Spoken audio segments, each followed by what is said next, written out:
In this video, we'll go over managing water and maintaining an RV's wastewater tanks at partial hookup and no hookup campsites. I'll share some best practices with water and waste management in these situations. Camping at a partial hookup or no hookup campsite requires different habits compared to full hookup campsites. To fully enjoy a longer time out, you'll need to carefully manage water and wastewater tank capacity or risk shortening your trip. Hey everybody, I'm John Marucci. I'm an avid traveler and teacher and love to explore. In 2016, I decided to travel by RV and have never looked back. I've had my share of problems along the way, and being a teacher by nature, I've tried to turn these problems into help for others. Whether you're new to RV travel or experienced, you're in the right place. So let's jump in. We have an episode that discusses best practices around water and tank management at full hookup campsites. In this episode, we will look at strategies for water and waste management at partial hookup and no hookup campsites. Partial hookup means you have access to at least electrical service and sometimes electrical service and city water at the campsite, but no sewer inlet at the campsite. This means you can plug your RV in for electrical service and use city water if available at the campsite, but will have to use a public dump station to empty your wastewater tanks. Most state park campgrounds fall into this category of partial hookups. With no hookup campsites, you have no electrical or water service as well as no sewer inlet at the campsite. If the campground is an organized campground, you may have defined campsites with some sort of toilet facility and maybe a public dump station. Many national park campgrounds fit into this category. Unfortunately, this means you'll have to use your RV for showers, will need to get water from the campground or bring it in, and may or may not be able to dump your tanks at the campground. FYI, we do have a National Parks Map resource at johnmarucci.com where you can search for campgrounds based on available amenities. We'll put a link in the description. Let's first look at freshwater and wastewater management at partial hookup campsites. Without a sewer connection at the campsite, water management becomes all important. Given limited gray and black tank wastewater tank capacities, to extend time at the campsite and away from the dump station, it usually means greatly curtailing the use of fresh water when camping. With partial hookups that have city water available, the big concern is the velocity of water used. By this, I mean that using city water allows the use of much more water than having a limited amount of fresh water in the tank in the RV. For example, I have up to 43 gallons of freshwater capacity in my 2020 Keystone Bullet 243 BHS, including the hot water tank. My two wastewater tanks are 30 gallons each. The entire contents of my freshwater tank could overfill one but not both of my holding tanks. The problem with having city water but no sewer is the ability to easily use water at a very fast rate without realizing it.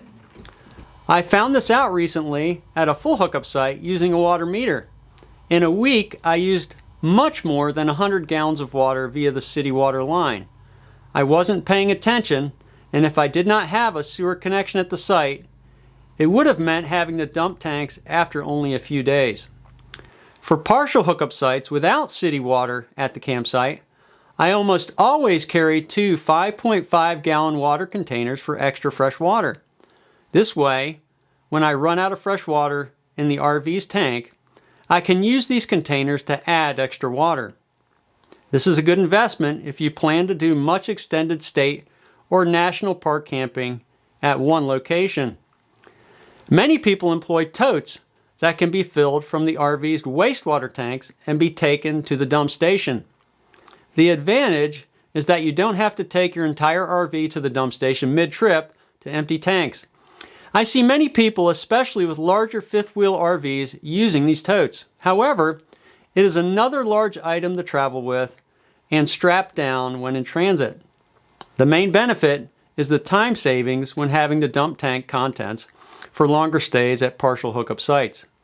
How do I manage water usage at partial hookup sites? First, there are three primary areas of water usage: showering, cleaning dishes, and flushing the toilet. Let's look at each of these in order. For showering, there are two issues to overcome in order to lower water usage. The first is getting hot water to the shower, and the second is using less water while showering.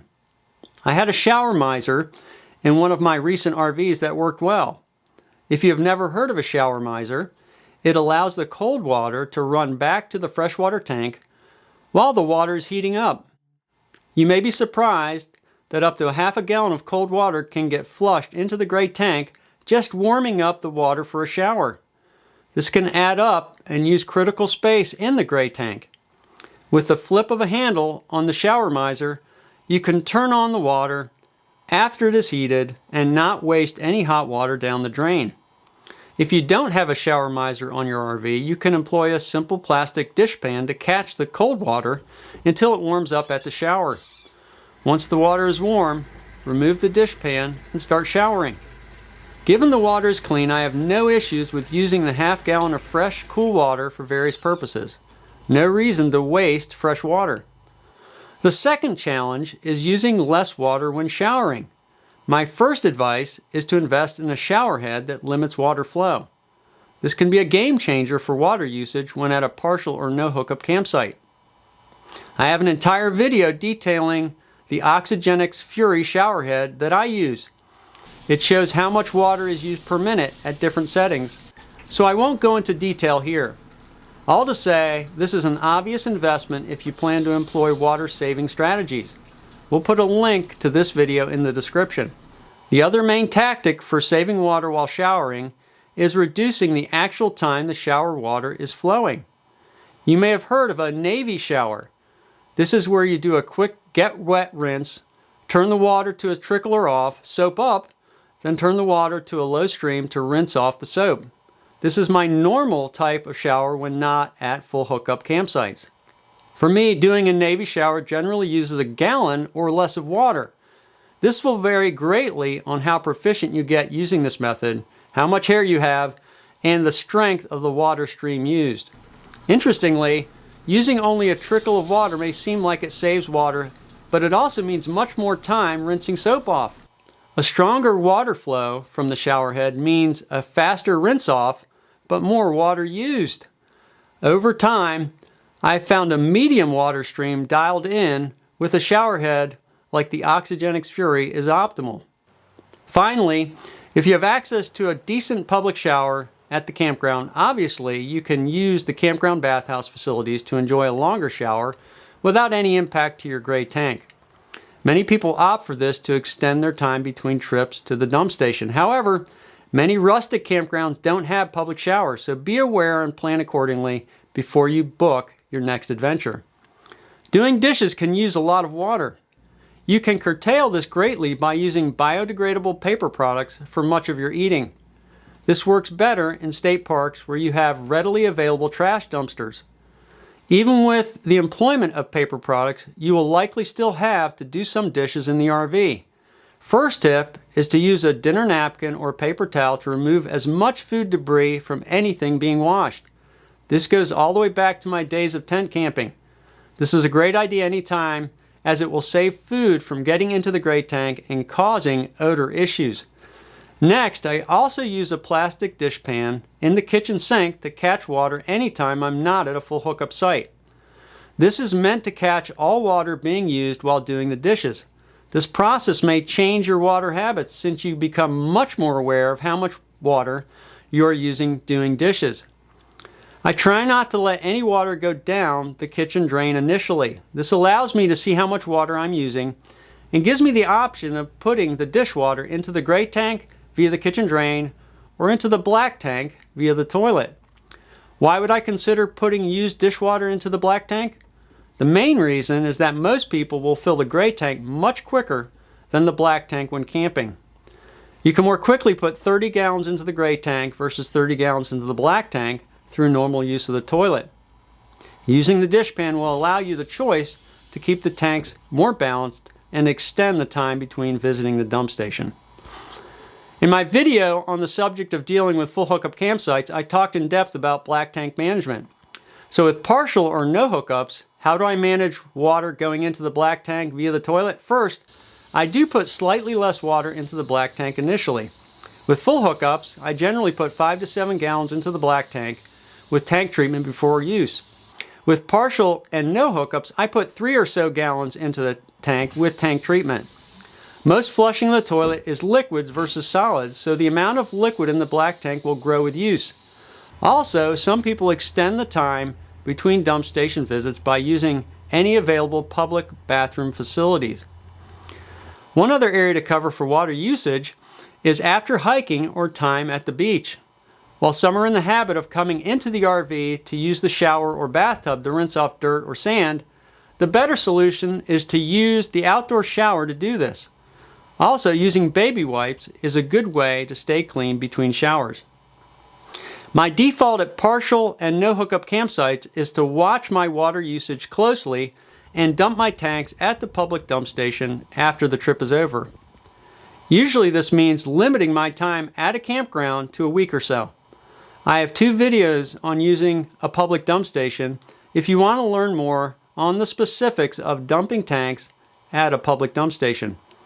For cleaning out wastewater tanks, in all likelihood you won't have time to flush your black tank thoroughly if people are waiting behind you at a public dump station. I do flush my black tank using the external black tank flush if I have no one waiting in line behind me at a public dump station. If you do this, remember to leave the tank's valve open when using the black tank flush. All to say, you won't get the black tank as clean as possible in this scenario. We detail a black tank maintenance plan when at full hookup campsites in another video on this topic. The video link is in the description. Let's now look at how some of these strategies are changed when you have no hookups at the campsite or dry camping or are camping fully off-grid. Water management is somewhat unchanged from what we mentioned before. You need to continue to employ an ultra-low water usage plan. Besides using water from your freshwater tank and needing to fill it before arriving at the campsite, you'll also have to plan out how and where you'll empty your wastewater tanks. This can get tricky if the campground doesn't have a dump station or you are fully off-grid. No hookup campgrounds, also known as rustic or organized campgrounds, likely will have some sort of toilet to use, but likely no showers. There is no guarantee that any bathroom or shower facility will be near as nice as using your own RV's bathroom, yet it is an option if you want to curtail filling your wastewater tanks prematurely. Next, usually we'll have to fill up with water at the rustic campground when you arrive or tote fresh water in your RV's tank some distance if you are camping off-grid. I don't like traveling with a full tank of fresh water given the large addition to tongue weight when towing. Remember, 1 gallon of water equals 8.33 pounds. If at all possible, I will fill the freshwater tank when arriving at the campground or closer to the destination. To do this, you first will need to ensure the campground has potable fresh water available. Otherwise, you'll need to fill your freshwater tank prior to arriving at the campground. I always filter any water going into my freshwater tank. This also means it is a great idea to ensure that your wastewater tanks are as close to empty as possible when starting at partial or no hookup campsites. There are many other great tips for camping off-grid that are not covered in this video. I welcome you to put in the comments any tips you have from your experience dealing with water and waste tank management at partial and no hookup campsites. That should do it for now. Remember to like, comment, and subscribe before leaving. Thanks for watching. Stay safe. This is John Marucci, and so long for now.